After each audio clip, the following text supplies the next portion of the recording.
અંકલેશ્વર શહેરના તાડફળિયામાં ચાલતા જુગાર ક્લબ ઉપર સ્ટેટ મોનિટરિંગ સેલે દરોડા પાડી 13 જુગારીયાઓને 2.80 લાખના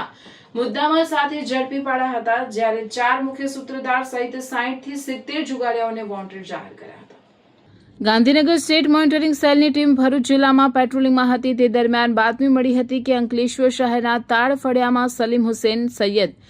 ઝાકિર કમરુદ્દીન શેખ, કાંતિ મોરા અને વિજય દલપત વસાવા જુગાર ક્લબ ચલાવે છે, જેવી બાતમીના આધારે પોલીસે દરોડા પાડ્યા હતા। પોલીસે સ્થળ પરથી રોકડા 1,55,000 અને 19 મોબાઈલ ફોન મળી કુલ 2,80,000નો મુદ્દામાલ કબજે કર્યો હતો અને જુગારી ગુલામ મુસ્તફા ગુલામ,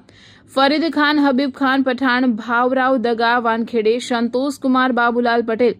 જયેશ હીરા જીવરાજાણી, મહેન્દ્રસિંહ હિંમતસિંહ ભદોરિયા, બિપિન ધનસુખ બગટના, ધર્મેન્દ્ર અંબારામ પટેલ, અભિષેક વિજય જોશી, હિરેશ બાબુલાલ ભિયાણી અને જીવન નાનજી કોડી, મેહુલ રમણ સુરતી તેમજ સલીમ ગેમલ સંઘ રાજને ઝડપી પાડ્યો હતો, જ્યારે 4 મુખ્ય સૂત્રધાર અને 60 થી 70 ઇસમોને વોન્ટેડ જાહેર કર્યા હતા।